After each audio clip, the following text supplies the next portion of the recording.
Mohon penjelasan Ustaz, apa hukum istri menolak melayani suami karena capek? Cairkannya bini bau. Pesawat mendarat, ibu jawab, airport busy, airport busy. Malam ketiga, ibu mengontak, prepare okay for airport. Airport sudah oke, dijawabnya. Sudah mendarat di airport lain. Apa hukum main domino?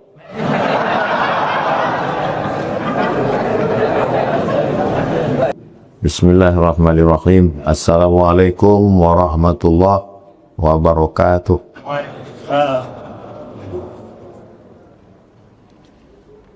Alhamdulillah, Allahumma salli ala Sayyidina Muhammad wa ala ali Sayyidina Muhammad. Yang sama kita hormati Bapak Rusli Zainal, Bapak Zaini Ismail, tokoh-tokoh masyarakat Riau, Bapak Ibu semuanya, mudah-mudahan dimuliakan Allah Subhanahu wa taala. Amin ya rabbal. Saya akan jawab beberapa pertanyaan ini sampai 1:45. Bolehkah saya menunda pernikahan padahal saya sudah mapan dalam bekerja? Di antara yang mesti dicepatkan adalah as-salatu ala waqtiha, salat tepat waktu. Yang kedua, ad-dainu idza jaa waqtuhu, hutang kalau sudah sampai tanggal membayarnya. Yang ketiga adalah ikramud dhaif, tamu kalau datang ke rumah cepat kasih air minum. Yang keempat, ayyuzawwijal wali abna'ahu, wali menikahkan anak-anaknya. Man istata'a minkumul ba'ah, siapa yang sanggup menikah, falyatazawwaj, segeralah menikah. Fa innahu aghaddu lil basar, karena menikah itu menjaga mata, wa ahsanu lil farji, menjaga kemaluan. Faman lam yastati', siapa yang tak sanggup, fa alaihi bis-shaum, hendaklah dia puasa. Fa innahu lahu wija, karena puasa itu obat menjaga dirinya. Dia sudah mampu, tak pula mau menikah. Karena saya takut nanti tidak bisa membahagiakan pasangan saya. Itu bisikan setan. Kalau ada kawan yang bilang begitu, kau jangan nikah dulu, nanti kau tak bisa membahagiakan. Berarti kawanmu itu setan. Karena menikah itu ibadat. Man tazawwaja, siapa yang menikah, faqad istakmala nisfal iman. Dia sudah menyempurnakan setengah iman. Falyattaqillaha fin nisfil baqi, maka takwanya setengah lagi. Setakwa-takwanya laki-laki kalau belum menikah, imannya baru 50%. Sesudah dia menikah jadi 100. Jadi anak muda yang sudah menikah sudah dapat 50, tinggal tambah takwa jadi 100. Orang mau menikahnya bisikannya macam-macam. Anda termasuk tak bisa membahagiakan begitu, begini. Supaya kamu tetap berdosa. Sebab bermaksiat. Mati dalam keadaan lajam. Apa hukumnya Pak Ustadz? Nikah itu hukumnya bisa wajib bagi orang yang mampu. Nikah itu bisa hukumnya haram. Siapa yang haram menikah? Orang yang tidak mampu. Baik secara zahir maupun batin. Misal maaf. Ada namanya uyub musyawwahah. Penyakit yang dia kena, istrinya nanti boleh mengadu ke hakim, dan hakim mengasih waktu setahun. Kalau dia menggugat ke hakim pengadilan agama, hakim ngasih waktu setahun. Kalau setahun dia tak sembuh, ketok palu, keluar akte cerai. Di antara penyakit itu adalah penyakit senapan angin indak melotui. Itu hakim mengasih, kalau datang istrinya mengadu ke pengadilan, maka kata hakim berobat setahun. Setahun tak sembuh, ketok palu, istrinya boleh menggugat, jatuh talak satu. Nah, ini Cuba dites senapa nangilah.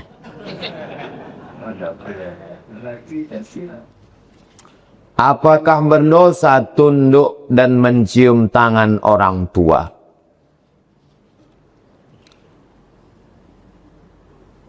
Sahabat Nabi punya pelayan pembantu, salah satu dari 7 yang paling banyak meriwayatkan hadis, namanya Anas bin Malik. Anas bin Malik ini berkata, aku pegang tapak tangan Nabi sehalus sutra, dan kucium tapak tangan Nabi atyabu min rihil miski, dari lembut dari sutra, atyabu min rihil miski, lebih harum dari semerbak kastul. Itu menunjukkan kalau mesalaman dicium tapak tangan. Ini sekarang banyak saya tengok orang cium tangan itu letakkan di kening. Siapa yang mengajari kau cium tangan letak di kening? Cium tangan itu dicium, tangan itu dicium tangan. Ke Nabi. Bagaimana dengan kepada orang tua? Wa qadara rabbuka alla ta'budu illa iyyah. Wajib engkau mentauhidkan Allah. Habis Allah siapa? Wa bil walidaini ihsana. Habis Allah langsung ke orang tua. Maka ke orang tua pun juga kita cium tangannya, kita cium tapak tangan. Bagaimana dengan kepada keturunan Nabi? Ada sahabat Nabi namanya Zaid bin Sabit. Zaid bin Sabit ini penerjemah Nabi. Surat-surat yang datang dari orang Yahudi itu dibaca oleh Zaid bin Sabit. Yang mengumpulkan Al-Quran di pelepah korma, di tulang onta, di batu-batu, itu Zaid bin Sabit. Zaid bin Sabit ini berjumpa dengan Abdullah bin Abbas, sepupu Nabi. Zaid bin Sabit mencium tangan Abdullah bin Abbas. Lalu kemudian Abdullah bin Abbas bertanya, kenapa kau cium tanganku? Kata Zaid bin Sabit, karena engkau keluarga Rasulullah sallallahu alaihi wasallam. Jadi mencium tangan orang tua, mencium tangan keturunan Nabi, mencium tangan ulama, maka itu bentuk dari penghormatan. Baik, tidak salah.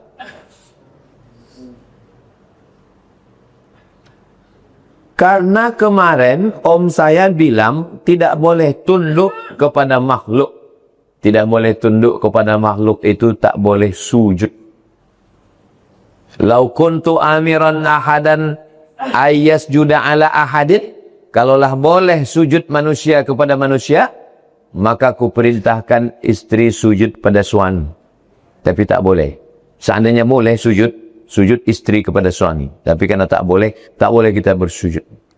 Adapun kita berdiri menghormati, datang tokoh masyarakat, berdiri kita. Disuruh berdiri. Qumu li sayyidikum. Berdirilah kamu untuk pemimpin kamu. Selama dia tidak sujud, tak apa-apa.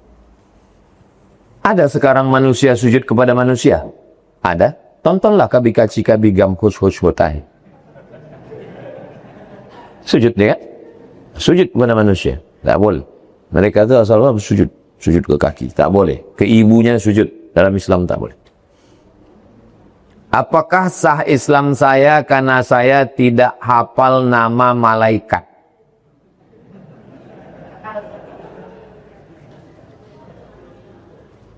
Jibril, Mikail, Israfil, Israel, Munkar, Nakir, Raqib, Atid, Kiraman, Katibin, Malik, Ridwan.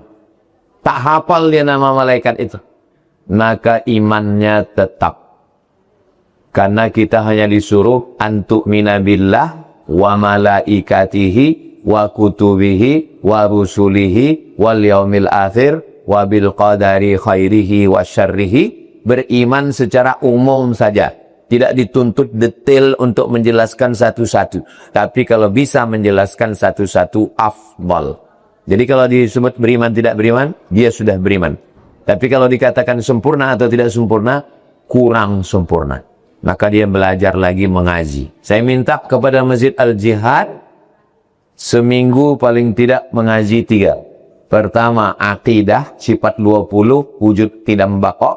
Yang kedua, ibadah, fikih, solat, zakat, puasa, haji.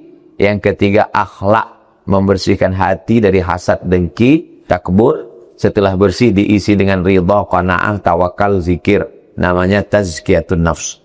Tasawuf, pensucian hati. 3. Jangan sampai masjid kosong dari 3. Aqidah, fikih, akhlak. Apakah boleh membaca surat Yasin? Likulli syai'in qalbun, segala sesuatu punya hati. Wa qalbul Quran Yasin, hatinya Quran adalah Yasin. Iqra'uha ala mautakum, bacakan Al-Quran itu pada orang yang mati. Faqra'u ma tayassara minal Quran, maka bacalah Al-Quran. Yasin itu Quran atau tidak? Quran. Tahu pula tak boleh membaca Yasin. Membaca Yasin malam. Membaca Yasin malam. Man qara'a Yasin fi lailatin, siapa yang baca surat Yasin pada suatu malam, asbaha maghfuran lah, subuhnya dosanya sudah diampunkan Allah Ta'ala. Di mana bisa kami tengok hadis-hadis tentang kehebatan surat Yasin?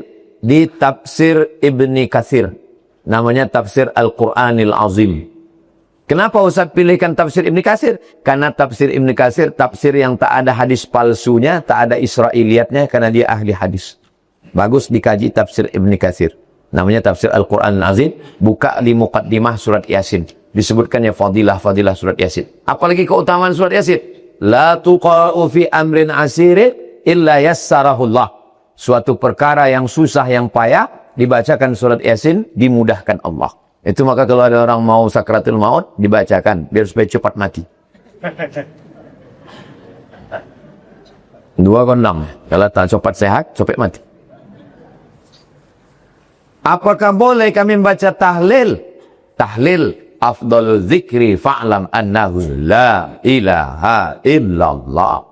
Jadi kalau ada orang melarang tahlil, Yahudi Israel lah. Tahlil la ilaha illallah. Tak boleh tahlil. Doa bagi mayat. Doa untuk mayat. Kata Nabi kepada Sayyidatuna Aisyah, kalau lewat di kubur, jangan mulut diam saja. Doakan orang yang ada di kubur. Doa itulah yang kita baca setiap lewat kubur. Assalamualaikum ya ahlad diyar minal mu'minin wa inna insyaallah bikum lahiqun yarhamullahu al-mustaqdimina wal mustakhirin nas'alullah lana wa lakumul afiyah. Itu aslinya, panjang. Tapi sampai di tempat kita, pendek. Assalamualaikum ya ahlal kubur. Itu namanya doa efisiensi. Aslinya panjang itu. Semua yang panjang-panjang di sana itu sampai kemari pendek. Saking jauhnya Indonesia ini dari tempat asalnya.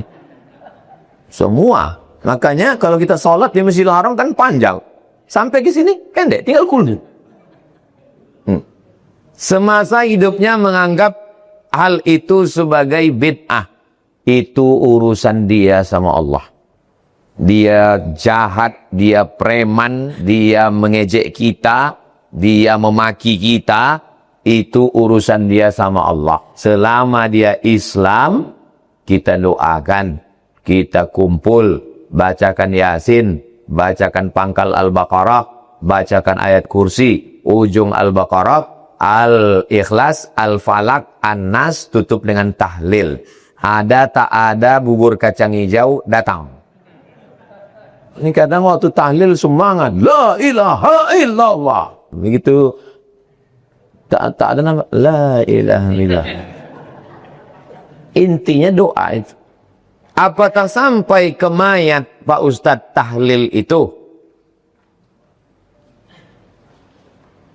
Nabi lewat di makam, dicabutnya pelepah korma, dibelahnya 2, dicucuknya ke makam. Kata sahabat, kenapa engkau cucukkan ya Rasulullah?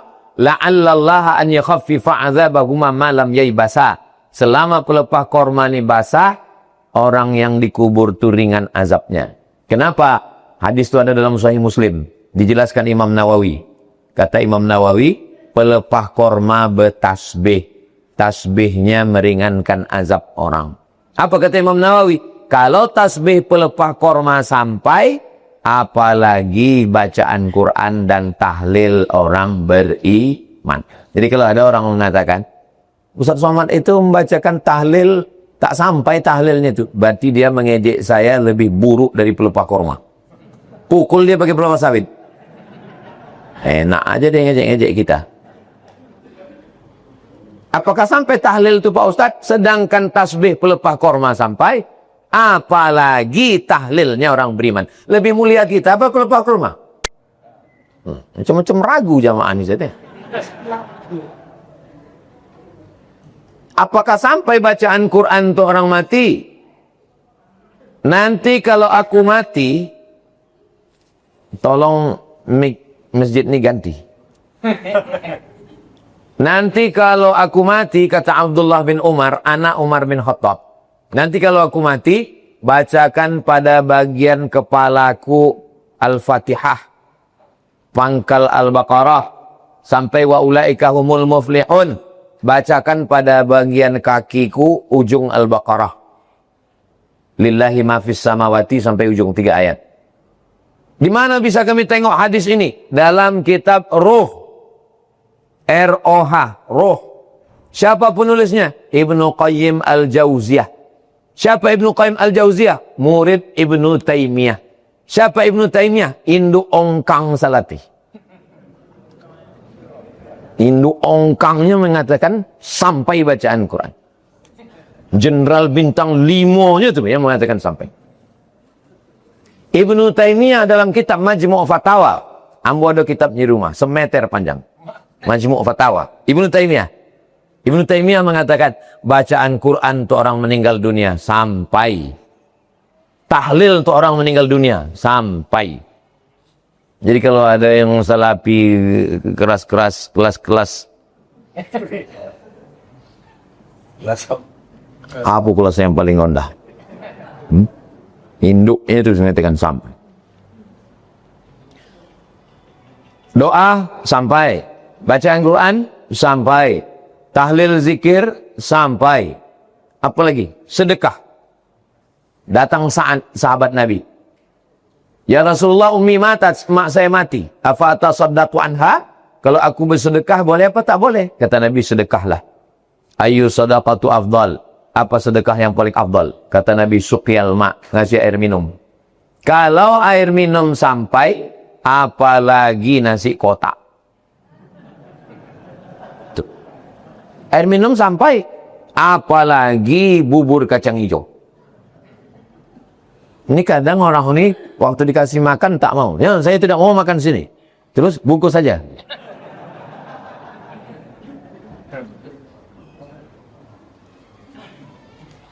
Apa hukum main domino?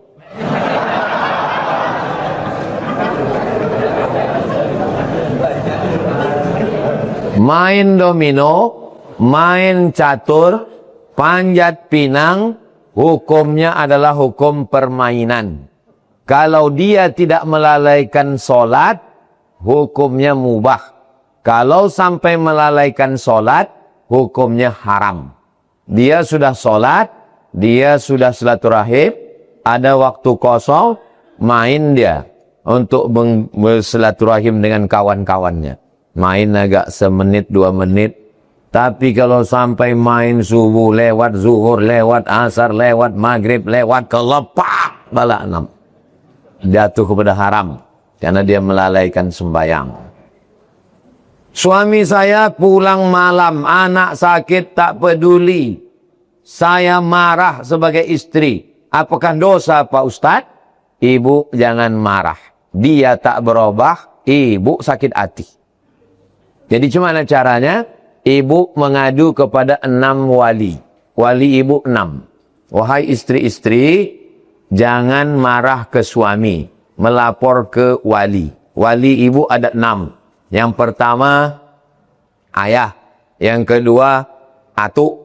Yang ketiga, abang. Yang keempat, adik laki-laki. Yang kelima, abang ayah. Yang keenam, adik ayah.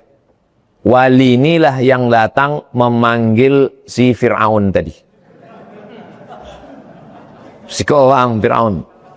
Bonti wang main domino ya. Jadi begitu prosedurnya. Jangan ibu mengamuk sendiri.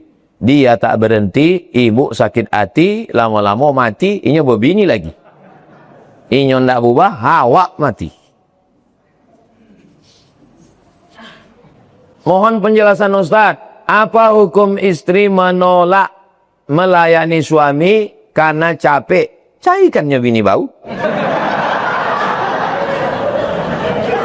Ambo konek bang, eko ambo kasih ban serap. Setuju nak pak? Bang. Terus, apa lagi? Dalilnya, fanki'u ma taba lakum minan nisa'i masna wa thulatha wa ruba'. Sampai. Fa in khiftum alla ta'dilu, kalau kamu takwi, fawahidah, maka satu. Jadi sebenarnya yang berbini satu itu dek takwi. Ada di Afrika itu kalau bininya ampe itu letaknya di atas di dokek raja-raja pelompek. Kalau yang tigo itu di bawah sama menteri-menteri. Kalau duo itu bersama dengan pasukan tentara dan polisi. Kalau satu itu tukang cuci piring. Jadi bapak ibu kau saudaranya, aku tukang cuci piring kalau di Afrika. Ambo pun masuk je. Nah, ambo kau pun aki. Ambo di siko garang. Kalau di rumah ambo tak je. Hubungan suami istri ini bukan antara direktur dengan karyawan. Hubungan ibu dengan bapak adalah dengan hati. Jadi bapak tidak bisa pulang memaksa-maksa karena istri bapak juga bekerja membantu mencari nafkah. Maka bapak pun paham. Hubungan bapak bukan antara pemimpin kepala daerah dengan pegawai Pemprov dan Pemko. Tidak begitu. Saya ustadz. Hubungan saya di rumah dengan istri bukan antara ustadz dengan jamaah. Yang bapak ibu bayangkan saya dengan istri saya, ayyuhallazina amanu. Kan begitu. Jadi hubungan ini masalah hati, ada komunikasi, ada tutur kata sopan santun, tata krama. Ya kalau ibu baik, ya ibu bilang, mohon maaf papa, airport sedang sibuk. Dah. Besok, tanya lagi. Prepare for landing, katanya. Bisa pesawat mendarat? Ibu jawab. Airport busy. Malam ketiga, ibu mengontak. Prepare okay for airport. Airport sudah okay, dijawabnya. Sudah mendarat di airport lain.